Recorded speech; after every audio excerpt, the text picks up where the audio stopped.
Okay,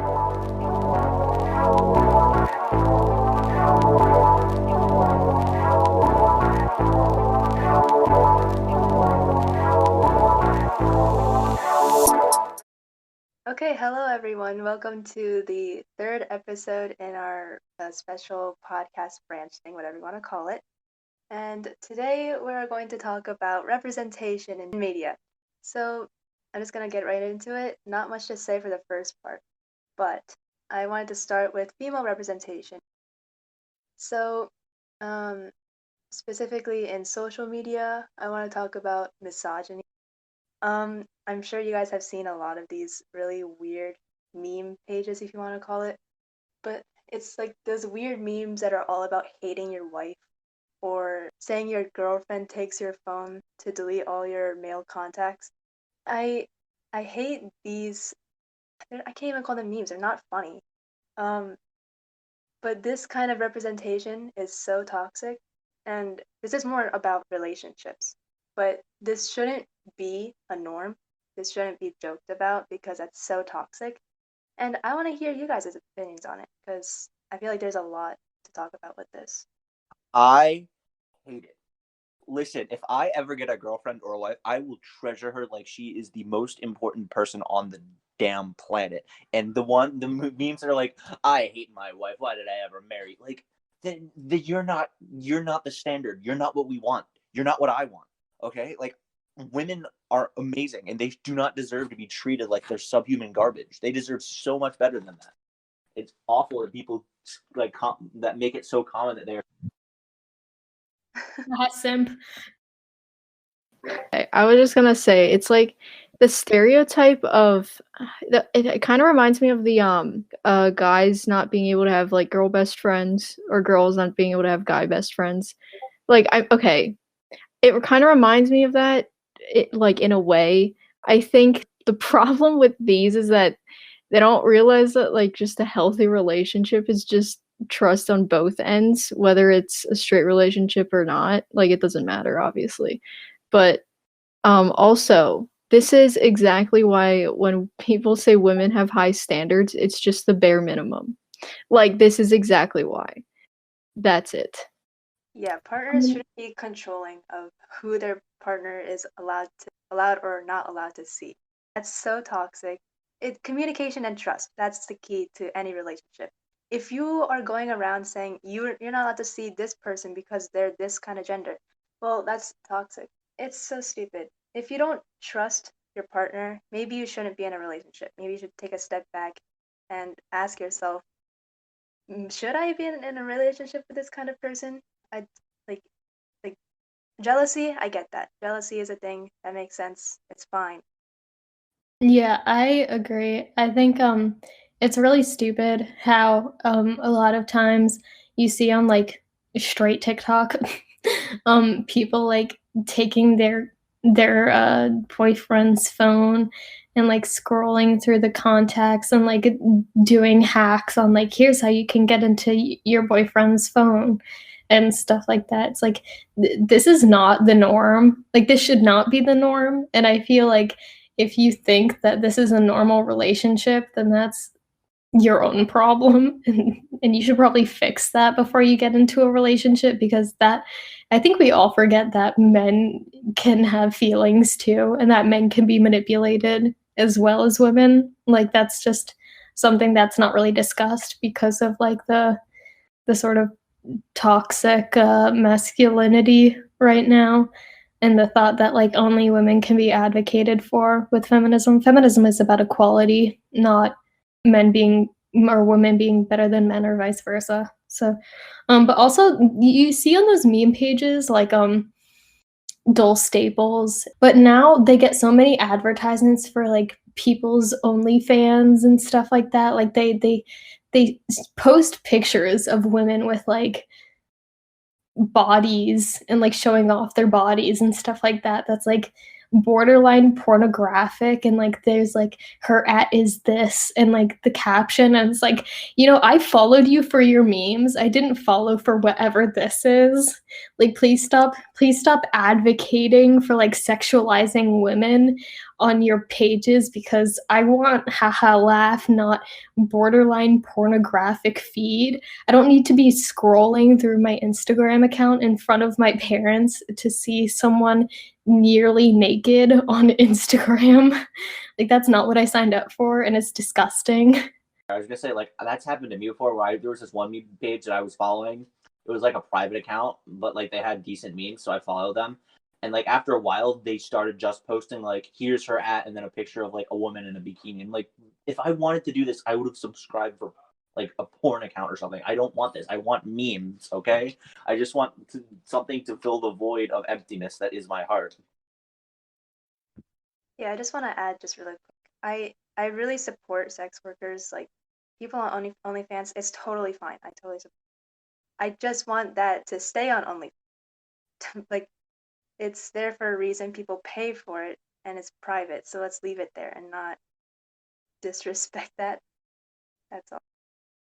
Yeah, and the fact that so many like impressionable like kids, like I know that a lot of young like middle school boys follow that.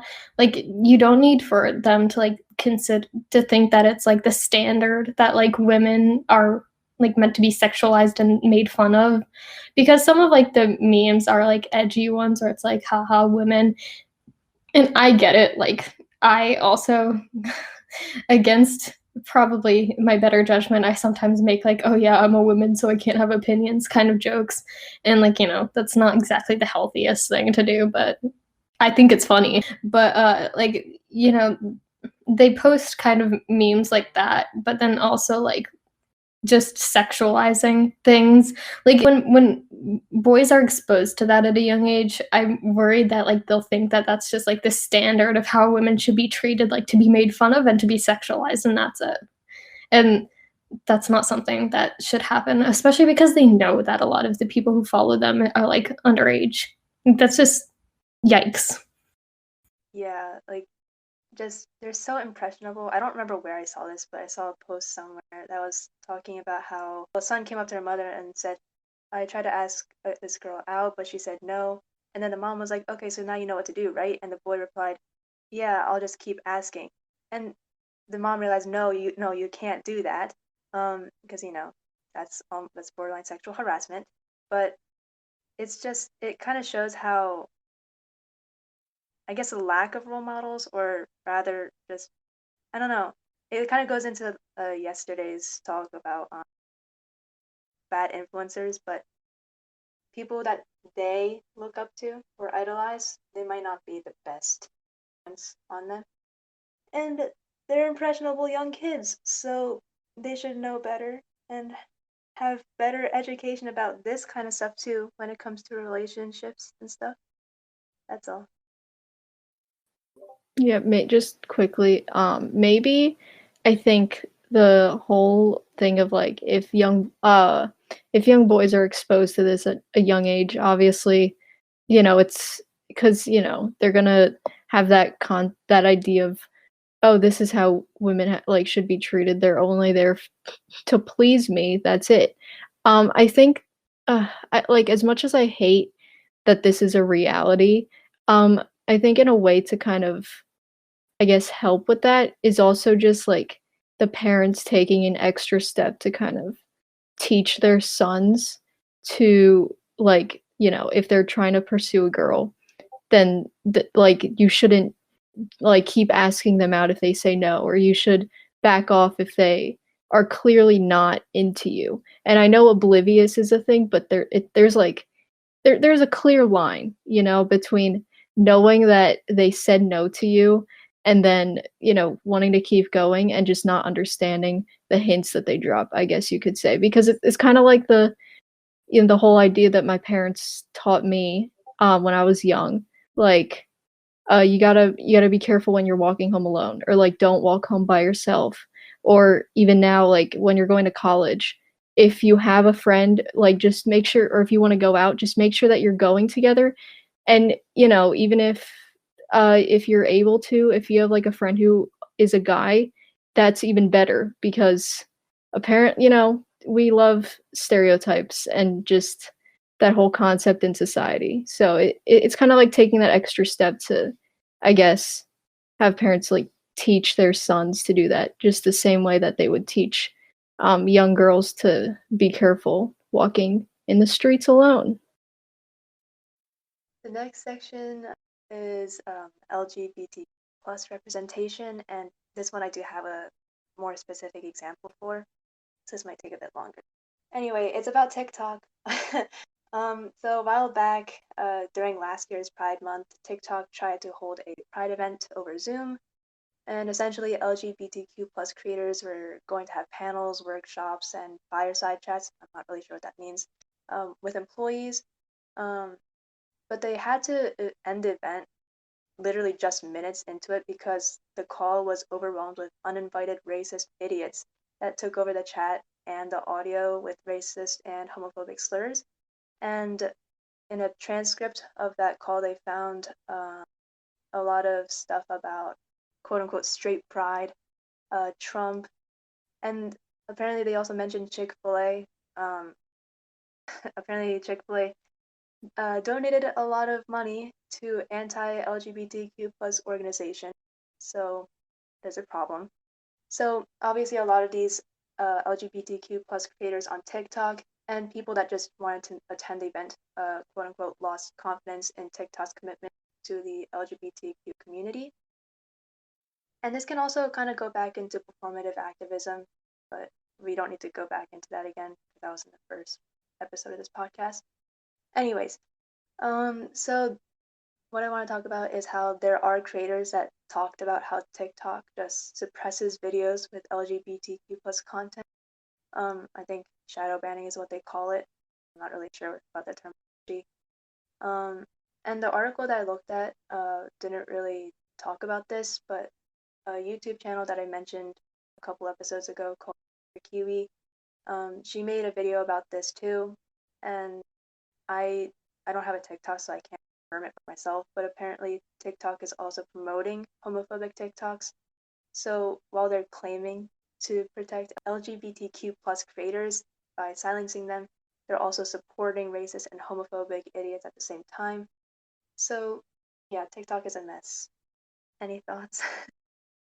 Yeah, TikTok is a pretty terrible company.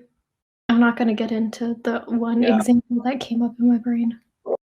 This is personally why I don't like have the app, because just the instant fame of it, like the pack, like unlike like YouTube, you kind of have to work at it. With TikTok, you only really need like one to go viral, and then you have a voice that thousands of people are hearing. That kind of makes it so that there's no filter between a normal person who could have racist or homophobic views and someone who can spread those views all over the place. Like, does that make sense? Like how it's too easy for the wrong person to become too popular. Also, there's a lot of like these disgusting like POVs and stuff where they like make themselves seem like they're the protagonist of the world, and like how like I don't know if I remember this, but like there's this one TikTok where this girl was like enacting slavery and stuff, and he was acting like he was the protagonist of this really sad historical like narrative, and I was like, that you're not the protagonist, and you're basically like not glorifying, what's the word, romanticizing slavery and racism. That's messed up, and I don't think that, man, the implications of what they do and the implications of their idea. That's just even messed up idea to like. Okay. That kind of reminds me of this part. Kind of goes back into the topic we just discussed. But there was a POV that was like it was so it made me cringe physically. It was like two guys, great. They're just like two guys walking into the bathroom with their phones, and they were just like, POV, we catch you changing, or we walk into the room while you're changing at a party, and they were just like, quote unquote, taking pictures. Why is that a POV? Like what? Like hello, like TikTok. If I may, in their minds, in their twisted, dirty minds, they think that it's a compliment. like, oh, you're so pretty, we're gonna be people taking pictures of you. They don't realize that it's like extremely invasive and horrible. But like, Listen, yeah, if you want pictures, just ask and I'll probably say no. Like, just embarrass yourself a little bit more. I hate those POVs. They're so disgusting. And the one Shveta mentioned, I never saw, thank God. But I don't understand why TikTok isn't like doing something about it, unless they are and I'm unaware of it. But like, there should be some sort of filter, I guess, because you know how YouTube, they take down certain content. So like, why is TikTok not doing the same, I guess? I think because unfortunately, it technically falls under the freedom of speech. Like, there's no law saying that you can't be racist or you can't be homophobic. I mean, maybe there should be, but there isn't. There's no rules or regulations that say in the government that say that you can't do that. And most websites, in order to make sure that people actually use their apps, have their own guidelines where like, you can't be racist, you can't be homophobic. But it looks like either TikTok doesn't have those or they're not adhering to them at all. TikTok does, but I've reported multiple people like over time who have like I'm not one of those people where it's like, oh, you're a terrible person, I'm gonna report you for breathing wrong. But like there's some things where like people have spread like genuinely harmful information and stuff, and they have like a proper like following, and so I've like reported their content and they have been like, this does not violate our community guidelines. Like, okay, like that's just wrong. that's false. It does violate your community guidelines, and I've reported that account multiple times. Like, why are you like this? And they do that with like a lot of content creators too. Like there are times like where you can't report, like if someone's stealing someone's art, you can't report them for doing that. Like I've tried to do that multiple times with like this one specific account, and they just don't do that, and then they end up like just reposting it eventually anyways, even if it does get taken down. So TikTok sucks. They suck, man. Yeah. But yeah, how do you guys feel about to divert it in like a different direction other than just TikTok, how do you guys feel about Love, Simon, like the movie? Because I have a lot of emotions about that movie. I personally have never seen it, but I've heard good things. Okay, here's the thing though. I love that movie. I don't know why, but like I heard stuff about it. I'm not sure, but like I forgot what it was about. Can you explain what the stuff that people didn't like about was? Like I forgot what people said they didn't like. I just saw it on like on Instagram. Like there's something wrong about the movie. Love, Simon is pretty like, I really liked it when it first came out. Like it's a good kind of like beginner movie for representation. Like at the time it was just kind of like, oh look, they've given us crumbs. It's crumbs of representation. So everybody just kind of blindly like liked it. But honestly it's kind of problematic now when you look back and watch it, because like the main character's best friend hated him because he was outed. Not like he didn't choose it, like he was outed, and she hated him because he didn't tell her and she was in love with him, and then he had to apologize about it. Like I kind of put myself on the spot right now because there's a lot of like other pretty terrible things about the movie, but like, do you see how that can be kind of harmful? Like he had to apologize about being outed to his friend who made it all about her. Like his entire friend group hated him because he was just outed. Like he didn't choose to be put in that situation. He didn't choose to like be an LGBT individual, and his entire friend group hated him because he was put into a harmful situation. Like that's so gross. Like yeah. And then everyone praised the movie. Also, like it doesn't really give like a whole lot of like it doesn't kind of acknowledge the fact that people can be put in like LGBT individuals could grow up in a household where like nobody accepts them whatsoever. Like his entire family was just like, oh, it's okay, Sai, like we love you, like it's okay. it doesn't really show like that thing. It just kind of like puts the sunshine and rainbows kind of spotlight on the situation, which like I said, it's crumbs. It was a start. It was a good start at a movie, but like they handled it very wrong. Like it's a thought that counts, but at the same time, at least put a little bit more thought into it. Wasn't the girl who like acted, who made it about herself? Wasn't that the same girl who's like the protagonist of 13 Reasons Why? Like, Yeah, Yeah, she she was. yeah. Oh, Catherine yeah, I Langford. think Also, so. I just wanted to say one thing. The part of like the movie and like his family accepting him, I kind of enjoyed that because most LGBTQ representation is like of suffering and of pain. But this was just like a feel-good romance movie. And it was different from what like had been made in the past, and I really enjoyed that part of the movie. But yeah. Yeah, I liked it too. It's just like that was the thought that a lot of people had on the internet where they were just like this doesn't the way how they put it was just like, "Oh, I'm just like you guys." Like I think a lot of people who are in a situation where they're not accepted just like felt very angry at that where he just kind of said like, "I'm just like you guys."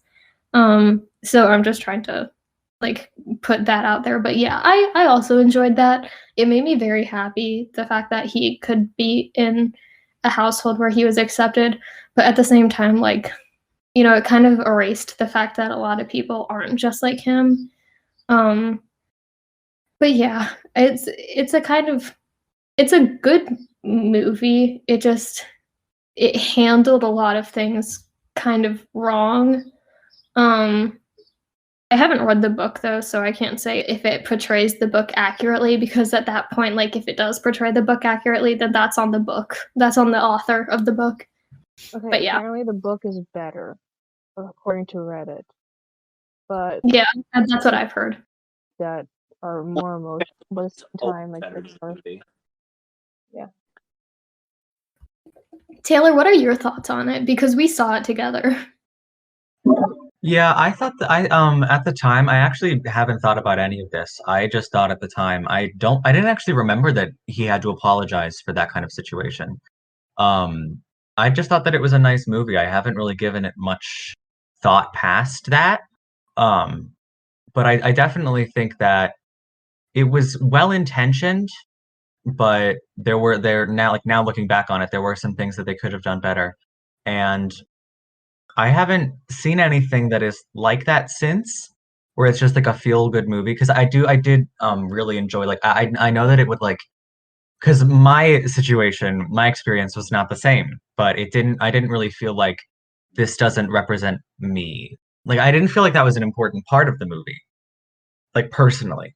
I kind of just took it as like a fun entertainment thing, because there was a lot of other media that did accurately portray the experience of LGBT people, but it definitely could have done stuff better, like the entire situation with him being outed and all that stuff. But I liked the movie. I don't know. I'm not that critical of movies. I see a movie and I'm like, that's nice, and then that's it.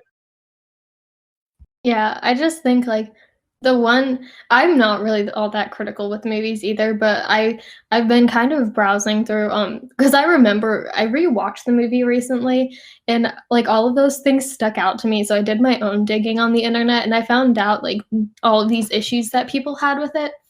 Um so that's why it's like in my mind right now. It's kind of fresh. But like I remember looking back and seeing people who were like, "This was my parents' first time watching a movie like this," and like it gave them like a different like impression on like what they normally think of like LGBT people. So I think like that's the biggest issue is because it was so widely publicized of being like the first movie of its kind in like the first movie of its kind like at this big of like publicized like this largely publicized it was just like different, so like it just kind of like if this is somebody's like first time watching a movie like it, like that's not really how I would have wanted, me personally, like that's not how I would think like somebody should really be introduced to the community like that is like, you know, it's a good movie but like it's just kind of it leaves some impressions that like straight people shouldn't really have. Yeah, I definitely think that it was a movie for gay people. Yeah, Like definitely. it was just like a feel-good movie that like really hadn't been made and so like popularized and that kind of thing. But yeah, I have not watched the movie since. So, or actually, I watched the movie like a year later. But I have not watched it since then. I haven't watched it in several years. So yeah, I don't remember much about it. Yeah. Yeah, I agree.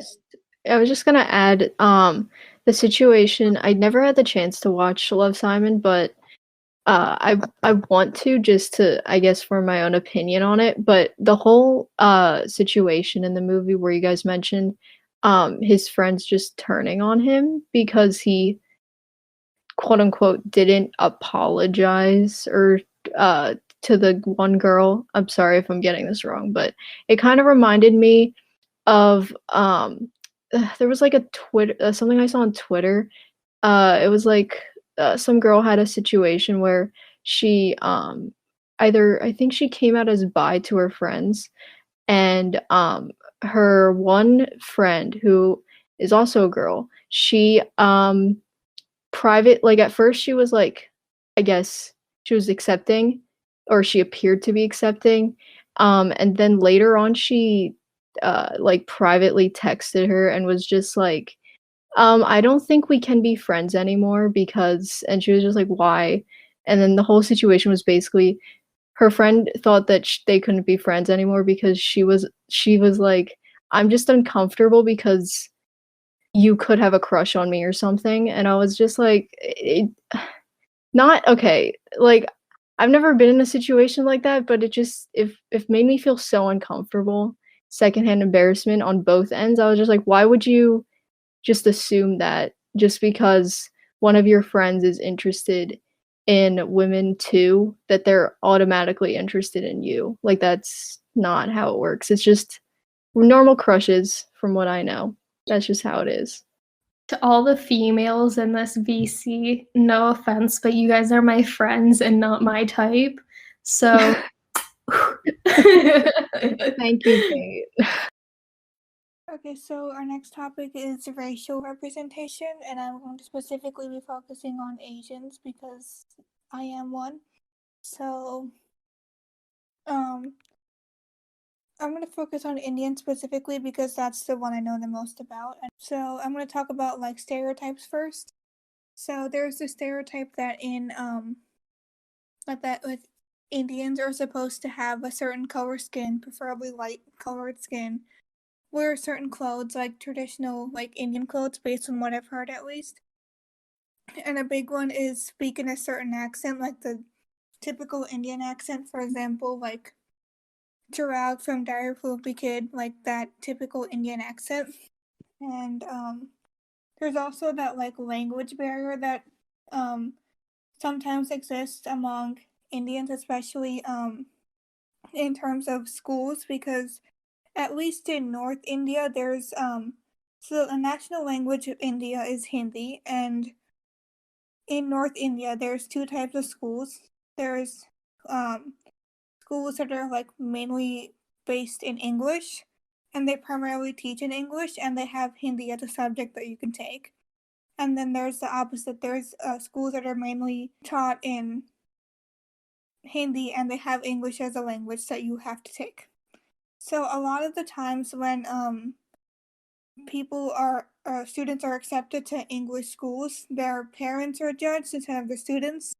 So the parents' ability to speak English is focused on, and if the parent is unable to speak English to the standard that the school wants, then the child is declined from the school, which I don't understand because the parents' ability to do something or to speak a language has nothing to do with the child's ability.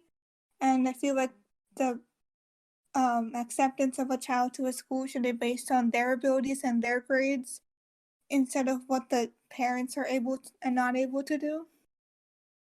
One thing I noticed a lot is Indian men are often portrayed as like sleazy people who like you look beautiful, would you like to show me a picture, like on like the one sliding the DMs kind of thing? Like, I feel like that's unfair because like obviously maybe there's a few people like that, but I know a lot of Indian males and they don't seem to be like that. And I feel That like it's sounded unfair to Russian. judge an entire It was group. not a good accent. I'm sorry. I'm sorry, I don't practice It was being Russian. okay? It was Russian, I think. I can do good Russian accent. Bobby, you sounded like Putin. That is, he is Russian, yes? Hopefully. Would you say hopefully Putin is Russian? Anyway, my point being is a lot of times people are misrepresented by stereotypes and like are treated as such despite the fact that they've done nothing to prove those stereotypes right. Also on Indian stereotypes, I can also talk about the accent. Kshitija, you mentioned people having like Americans thinking like Indians have I have this accent, okay? Like I'm not going to talk like this for the whole entire podcast, but for comedy's sake, I'm going to talk like this. But at the same time, when Indians like I went to school back and forth in India and in America. When I go there, they're like, "Oh, you're speaking in this American accent. You are not pure Indian. You're the American Indian." Like, then I have to adapt myself to sound like them. Like, I'm like, "Oh no, I'm also Indian. Okay, I am Indian just like you, and I also have the same hairstyle, the same food culture. I also eat biryani and idli sambar. Okay, but it's a two-way connection. I think a lot of Indians also romanticize the Western look. A majority of Indian movies have heroines who are portrayed as these damsels in distress with white skin, very thin waist, as is like this weird fetishization of like foreign woman, and also like the male like lead is like this darker skinned, much more natural person, but the heroine, oh no, she has to look absolutely impeccable. She has to look like she's from a different country. But no, like I think that there is a two-way thing. There's even like brands in India called Fair and Lovely, and for men it's called Fair and Handsome. They try to split up beauty products into two genders, and it's so messed up that representation, even with like LGBTQ, there's not a lot of representation. Like there are a whole lot of trans people in India, and they do respect trans people, but at the same time, they're viewed as witches. They're viewed as trans women are often like pushed away from society to live in their own places, and they're often like nomads instead of having their own place to live. They in India, I think legalized gay relationships in like 2018. They still haven't like I don't know if they legalized marriage yet or even adoption, but it's still like a raging subject. Oh, I did my project for HL Lit for our favorite book, God of Small Things, on sexual assault because of what's his name? I can't remember the character. I didn't read the book. Esther. Yes. And did you know that it's not legally considered sexual assault if a man is sexually assaulted? They just don't consider it to be sexual assault. Like it like legally someone can get away with sexually assaulting a man. Someone can get away with raping a man like scot-free. Like they just don't consider it to be real. Oh, Well, they're that's already awful. dealing with the insurmountable amount of numbers with female rape. It's gonna be like even more stressful. You could hear a story every single day about people who don't homeless people getting raped because they don't have a place to live and they can't protect them. It's such a usual thing in India that like it's not like they have a death penalty, but it takes so long for these trials to go through because people and victims are so afraid of like stepping up in India, particularly because, oh wow, you're raped now you can't get married. Like it's messed up. Oh no. I'm really sorry that my contribution isn't gonna really have anything to do with what we were just talking about, except for like Asian representation. But Bobby mentioned stereotypes. I'm just gonna teach you guys something real quick. So, when I'm half Chinese. So when I was in elementary school, and for up until 6th grade, or no, up until 7th grade, I went to a school that was primarily white people. So there were no Asians really. There were only I think 2 other people that I knew of that were also Asian. But anyway, immediately when they found out that I was Chinese, or half Chinese, they were like, "Oh my God, do you eat dog? Or you eat dog? Or do you eat cat?" And okay, I'm gonna actually, if I knew at the time, I would have said this, but first of all, where my family is from, we do not we do not eat dog or cat. And those who do in China, they are living in different parts of China, specifically northern China, I believe. They do eat dogs, but they're not domesticated. I think there's there's that weird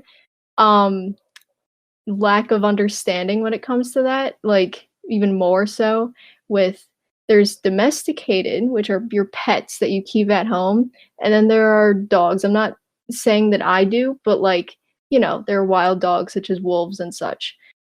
So that's that. And I also experienced that after when I moved to a new school, that there was more diversity, but they were like, I think someone mentioned the Chinese culture or whatever, and the one kid that was sitting behind me was just like, "Oh, Chinese people eat dogs or something."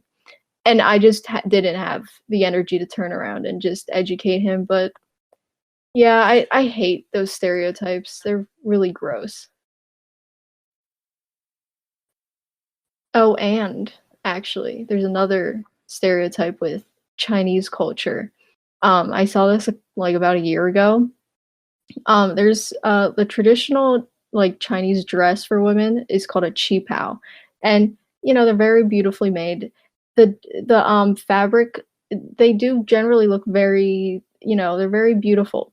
The only thing is that I started to see a lot of stores such as I want to say well, Shein, they have the other issues with fast fashion and just child labor, but other stores in the mall or something, I started to see them making dresses or just skirts or whatever with the same patterns that are on the traditional qipao, and it like yeah, it looks nice, but just something about it just kind of upset me because I'm like, should this really is this isn't appreciation, is it? It's, and they're also making kind of Americanizing the dresses.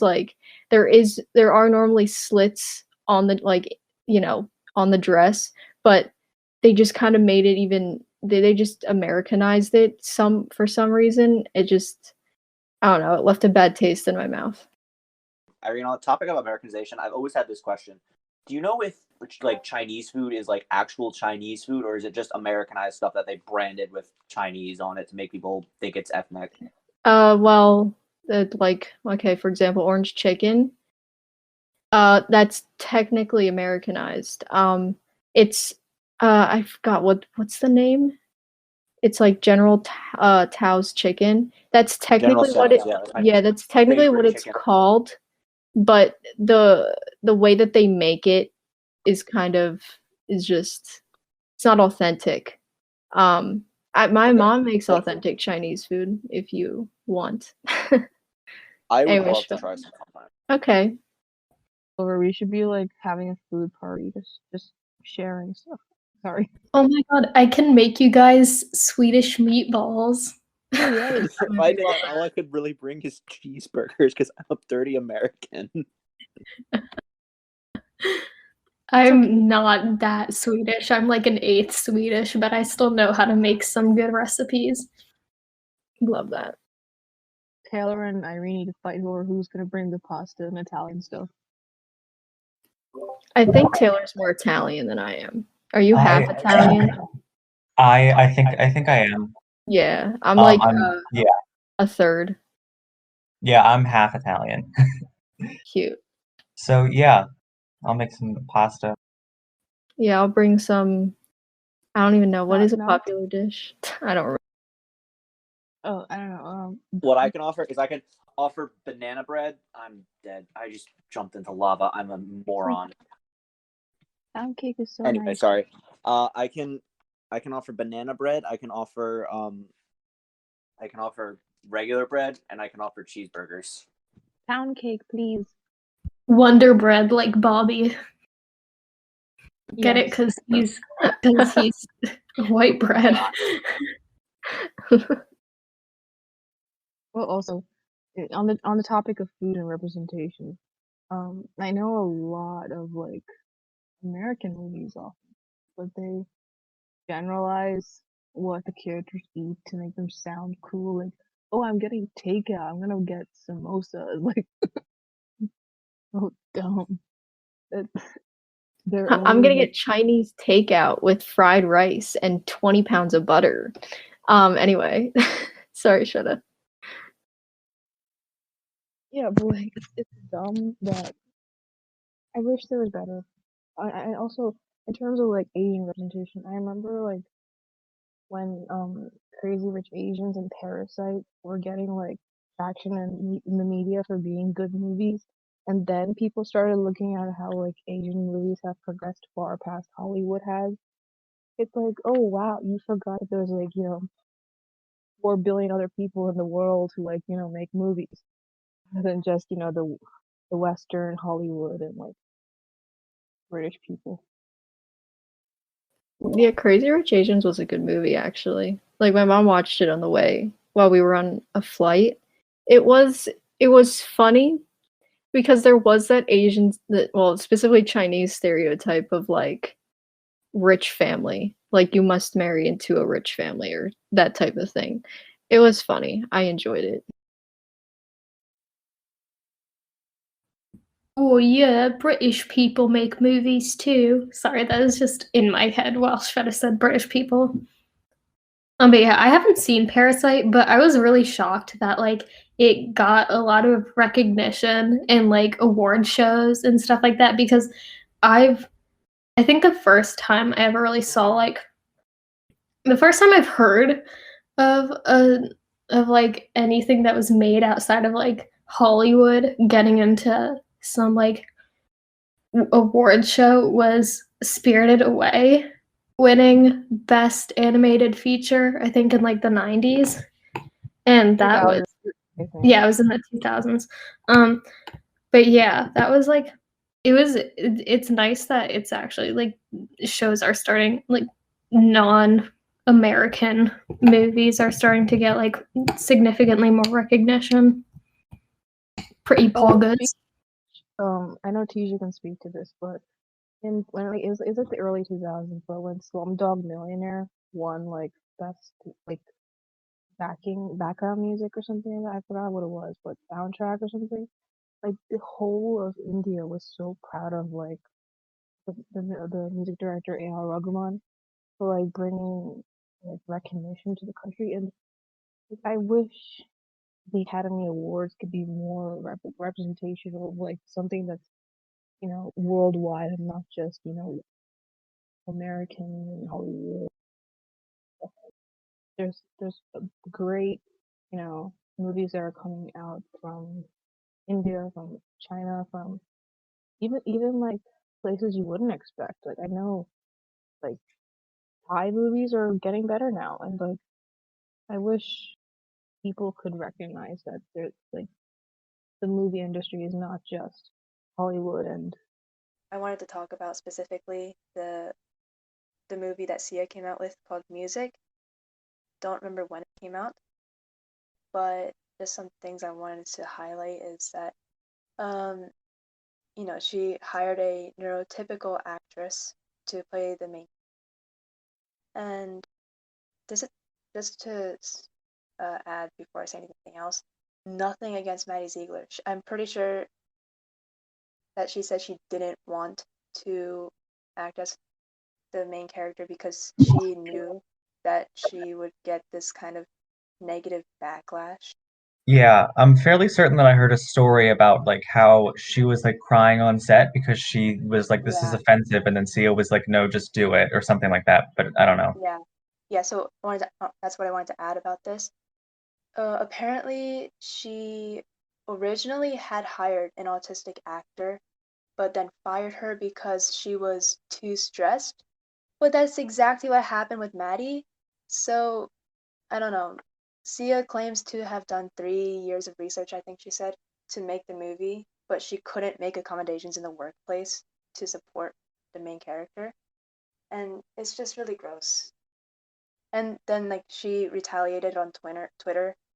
Like it was so insensitive and childish almost, like saying that I don't remember who she responded to, but she just responded to someone saying, "Maybe you're just a bad actor." The audacity and her ableism is just showing. It's so gross. Thinking thinking that someone who isn't autistic can portray an autistic person better is really gross. Anyway, you guys can add now. Okay, so for context, both Taylor and I are both autistic, right? Unless Taylor, do you wish that to be known? I'm autistic. Okay, just want to make sure I'm not like outing you. So basically, that movie is extremely dangerous because it promotes like tying down a person who's having autistic fit. That is like the worst thing you can do, and usually can sometimes result in someone's death. So like, it's very dangerous to publish that message. And like, also what you said, the thing where she said you can get a neurodivergent actor to play it, we are willing to play it, and she said no, you're just not good actors. That's like, as someone who's both neurodivergent and an actor, I'm just like, okay. And yeah, I just feel like not in just in this movie, but not just in this movie, but like in general, autistic people do not get represented well. The only times they do get represented are people like Sheldon Cooper, who are the so socially distant that they seem like they don't have any understanding what social cues are and don't understand sarcasm. Like, I mean, yeah, some people don't understand sarcasm, but like they're never rude about it. And like, I just have so much pent up anger at the movie industry for the way they portray us. Can I just say, like, I don't really have a lot of like to say on this because it's not really my place, but I just want to say, like, the irony behind her saying that she wants to like spread a good message about like the entire like community that she's making this movie on, and then refusing to make basic accommodations for the actual neurodivergent actor that she hired. Like, that's like the can she not see the irony behind that? Like, how stupid that is?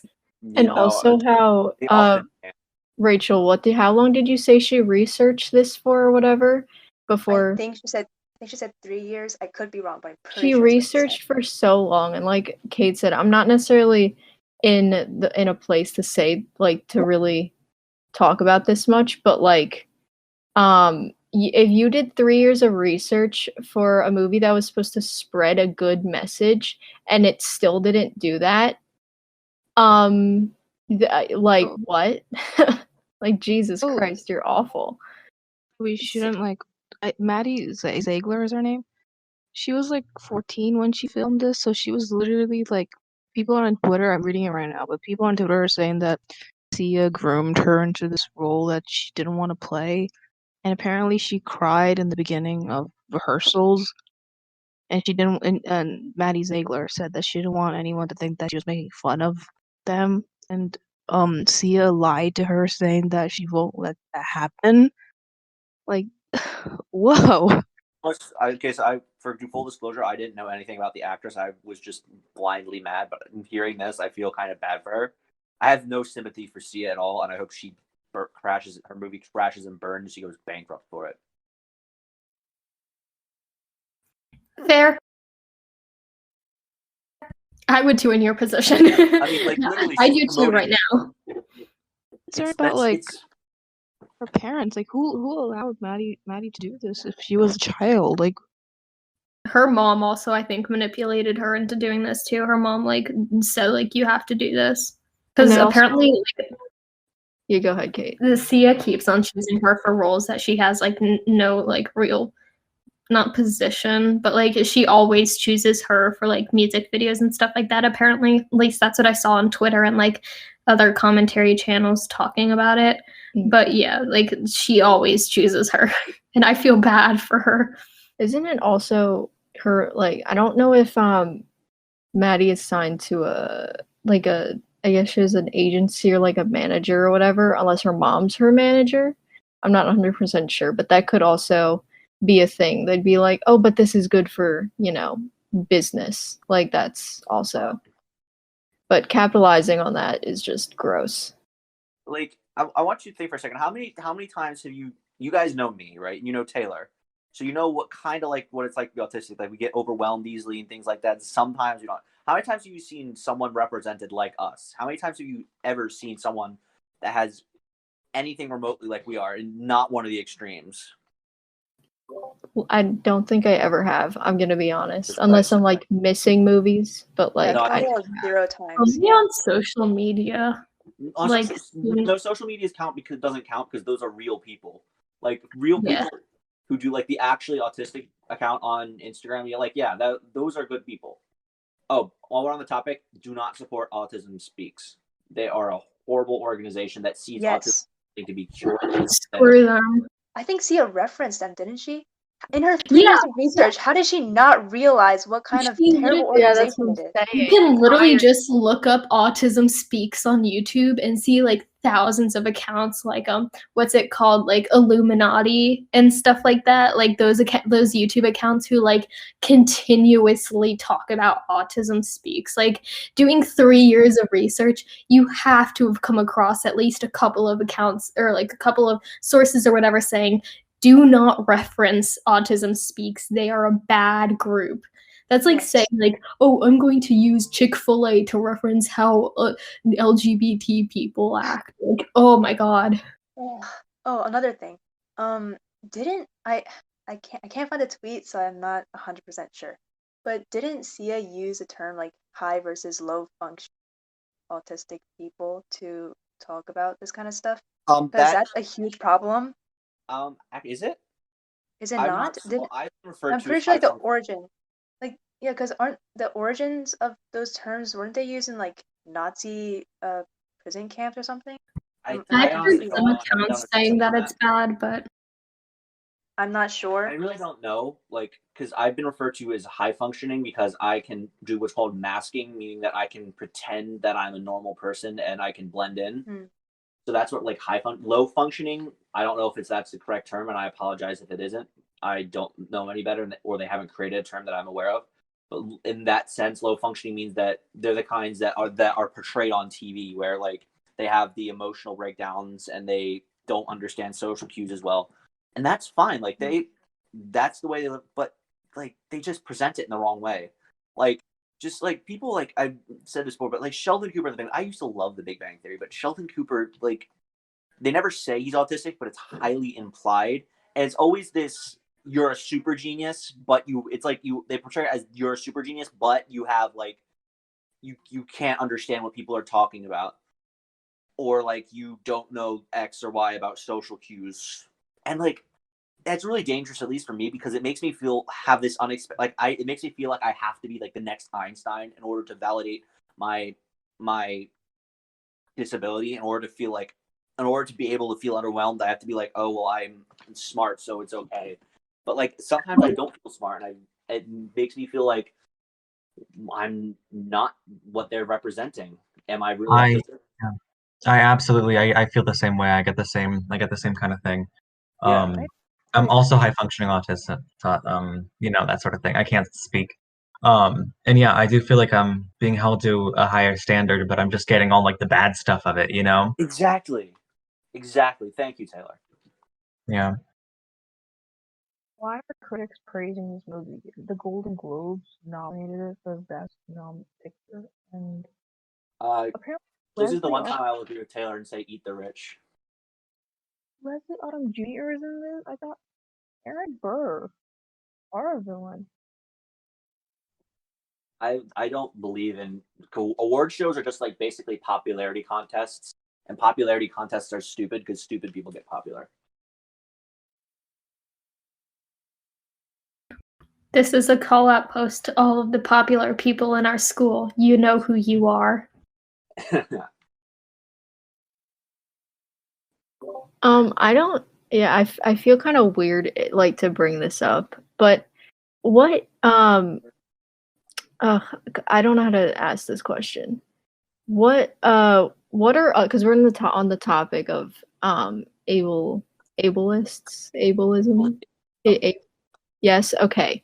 What I think I heard this, saw someone tweet about it like a while back, but they were saying how they think making certain students like do presentations in front of a in front of a big class or just in front of anyone, and if they're like if they deal with anxiety or whatever, they should the student should be exempt from it. I don't know if that is okay. Here's the thing about it. I don't know. It's difficult because because in the world in the world we live in, it's required to be able to do things like that and give presentations and talk to a bunch of people. However, the way that they do it, like having things where you like get points taken off for stuttering, or like if you I didn't have this teacher, and I'm not going to say their name, but you all know who I'm talking about. 10th grade lit would take points off for stuttering or like moving your hands or stuff or doing like fidgeting. That is extremely that basically targets people with autism and ADHD and other neurotypical. Also, eye contact. Eye contact is another big thing. Eye contact. Because we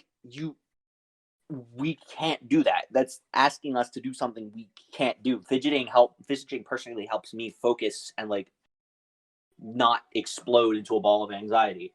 And making eye contact is like one of the most terrifying things in the world to do.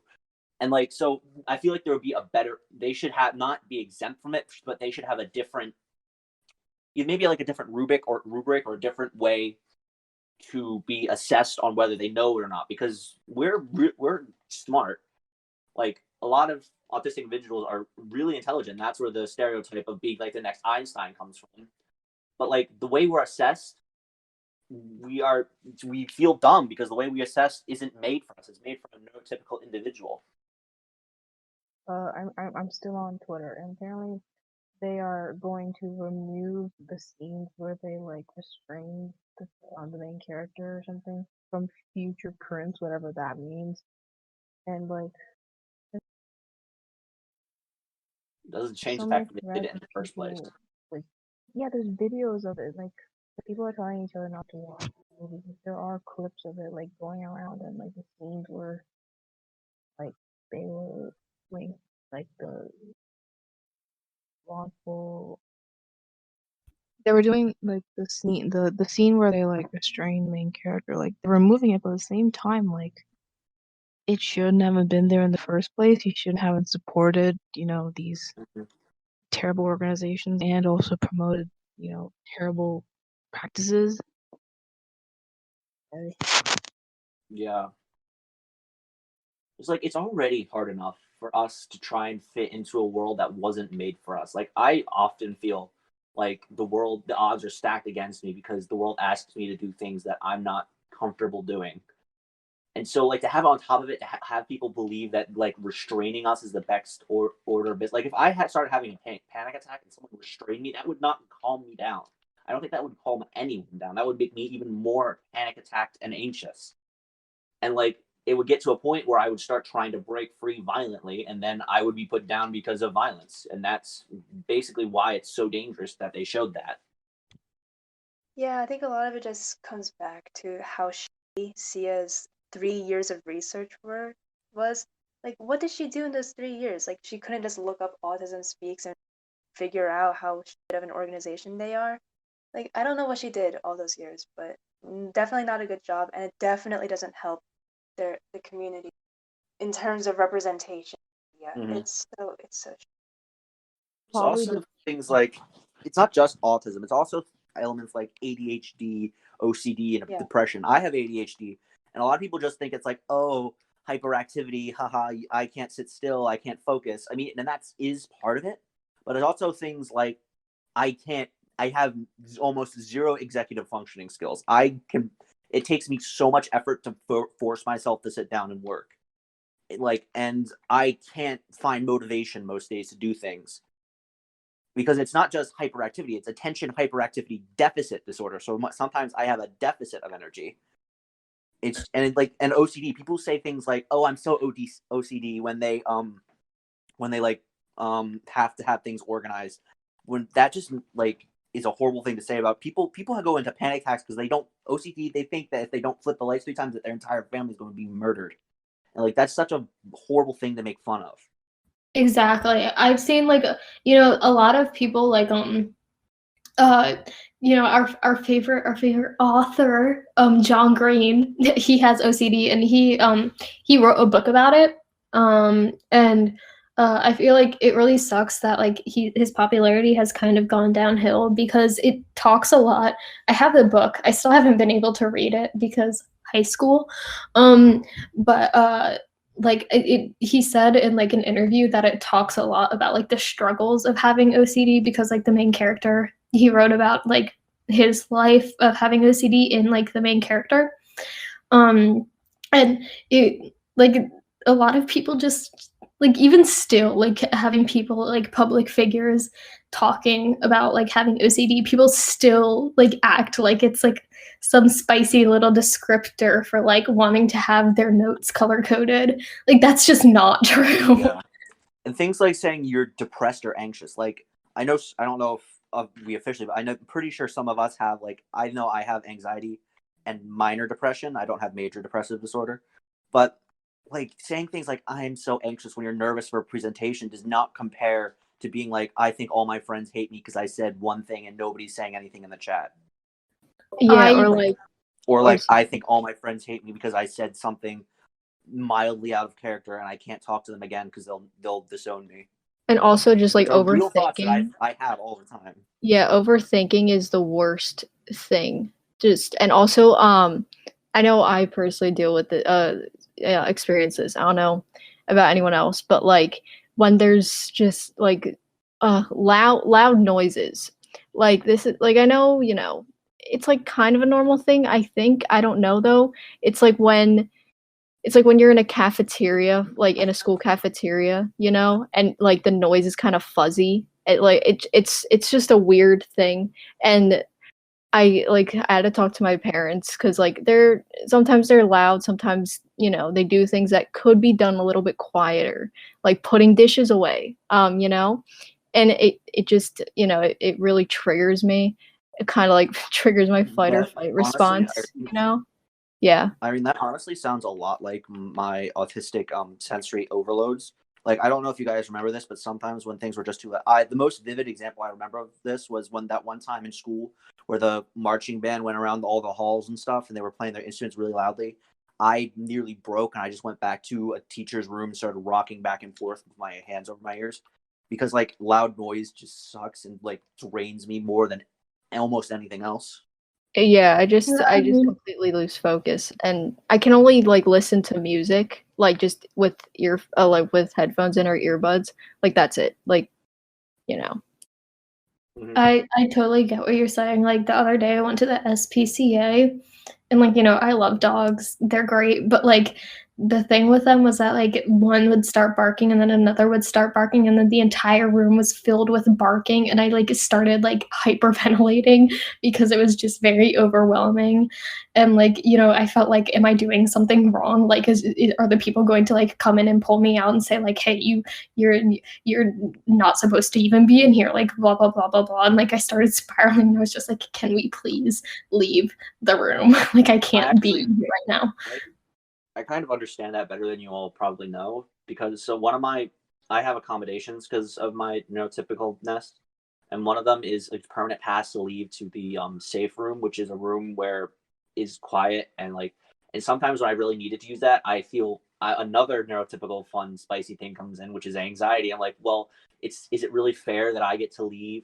I think that every time I use any of my accommodations, is it really fair that I get this and other people don't? And like when it boils down to it, it kind of is, because my brain literally is wired different than everyone else's. What do you mean it kind of is?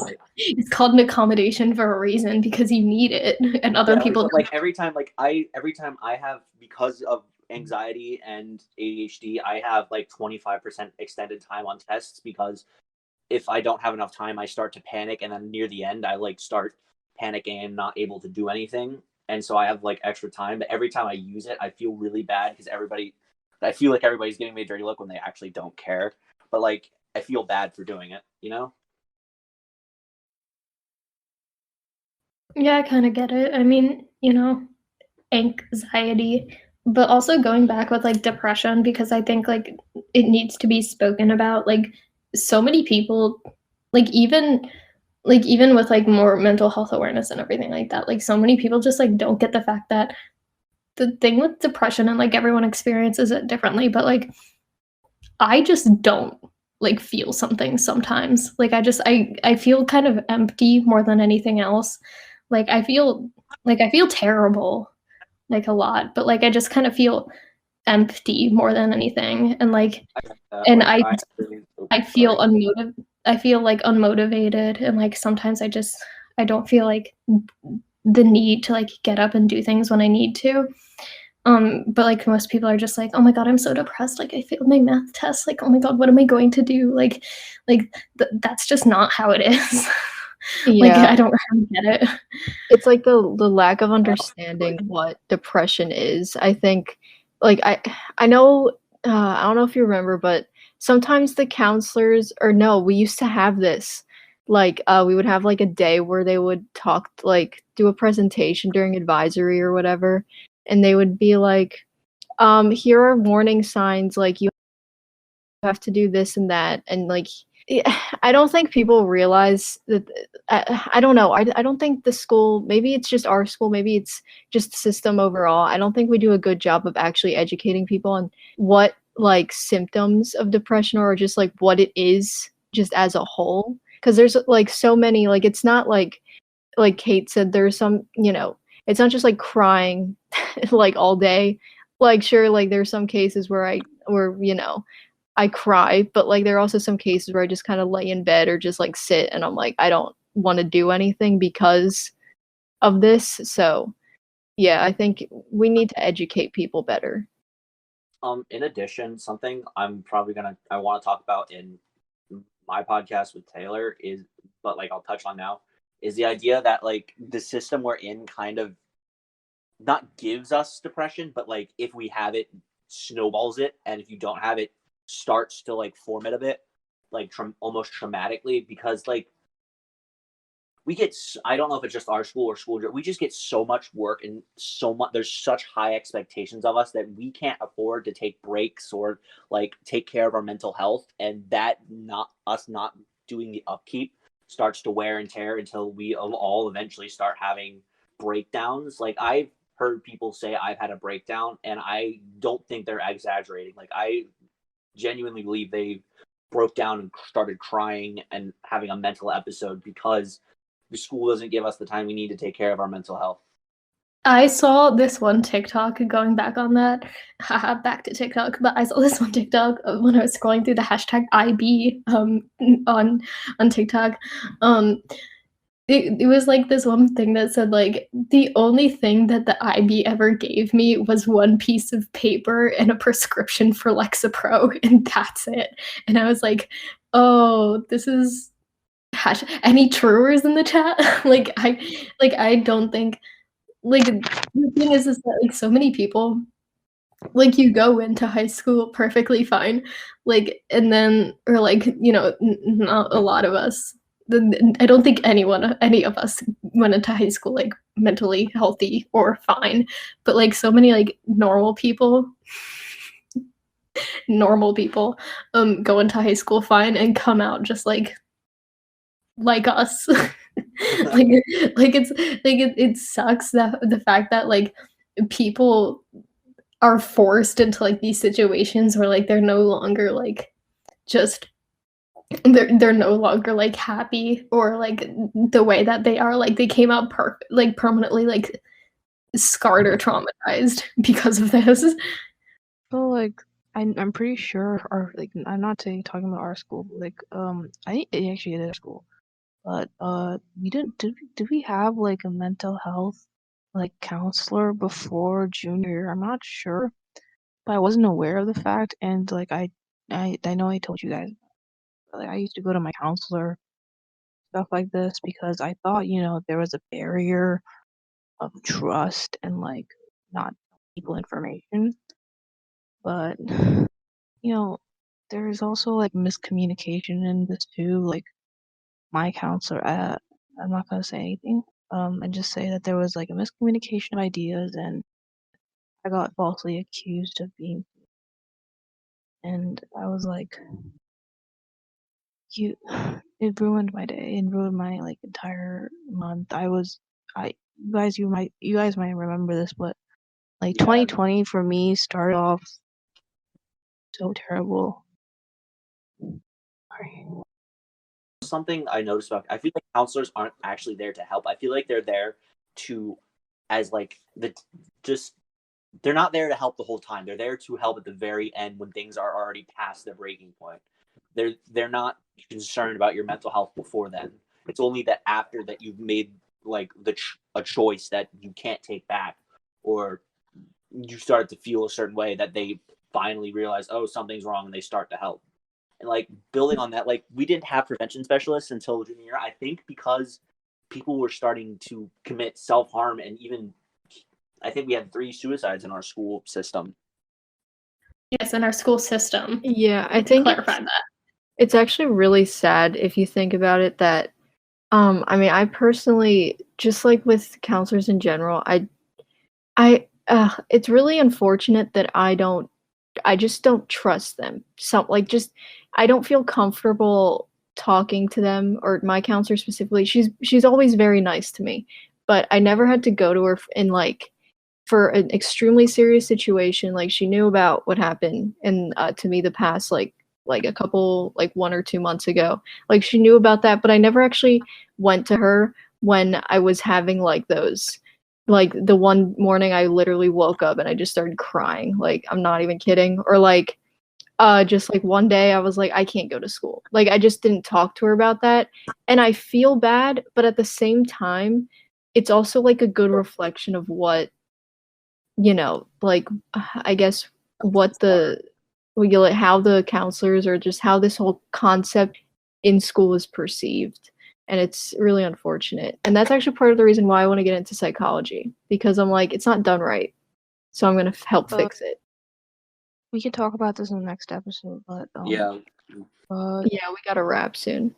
The thing with counselors specifically in our school, it feels so wrong to me that I had to express myself to teachers who are concerned about my mental health instead of counselors who are actually supposed to deal with student affairs and stuff. I mean, 2 or 3 teachers that I've expressed my concerns to, and they were maybe we should arrange to get you tested, Shveta, and I have to object because there's a stigma that I need to talk about in that episode. Even if I go to them for college problems or whatever, they're oh, just research it on your own. I'm then what's your job? Your job is to, help me figure out, certain issues, whether it's with college or just life in general. And if you're not going to do that, then why are you here? Yeah, we can get more into this mental health thing in the next episode, but we had a good discussion. I wish mental health education was just a little bit better. Honestly, and a little more than safe to say. That would be great. I think this doesn't even have to be in the podcast, but I just want to bring it up before I forget it. It's stupid that mental health is taught about by people who aren't experiencing it. You have all these inspirational talkers or whatever.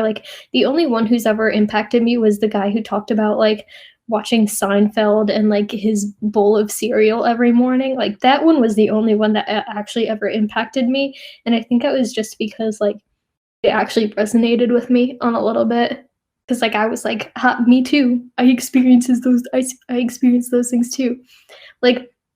I watched this one TED Talk for my freshman year midterm about mental health, and they were just like, just make yourself more happy. Like, clearly you've never experienced like actual like diagnosed like like depression, not just like having a bad time, but just like clearly like these people have never actually experienced like something like that, because that just sounds stupid. Like, literally tell that to anyone ever. Just say like, oh, just be happy. Like, it's like going to a homeless okay, person and being like, just like buy a house, like get a job, stop being depressed. Yeah. Like, no, that's not how it works. But yeah, like I feel like our what are they called? Guidance counselors, like I feel like they've never really like ever experienced something that we've gone through, which sounds kind of stupid because they were teenagers at a time once too, but like that just makes me more confused as to like how they can just sit there and just be like, oh, figure it out on your own, or just like, do you want to play with my little Zen garden? Like, what? Yeah. Oh, that's gonna make me happy for like 2 seconds, and it's not even gonna be real happiness. Also, Don't even. so many like they dismiss undiagnosed depression as well. Like someone might come to them like, "Hi, I'm unable to like physically like come to school anymore. I feel so depressed," and they'd be like, "Oh yeah, sweetie, but you gotta look at your grades first." And like if they see like A's, you're automatically like not allowed to have depression. You're not allowed to be sad because you have good grades. Like, okay. In conclusion, I'm so mentally unstable that I'm becoming a psychologist. That's where I'm leaving this discussion, unless anyone else has anything to add. Talk about it next time on the podcast. Thank you for Or watching. make sure to bring your own Zen garden to the next podcast. We'll need it. Thank you. We'll see you next time on the farout podcast. Spaced out. Have I been muted this whole time? God Yes. Yes. damn it.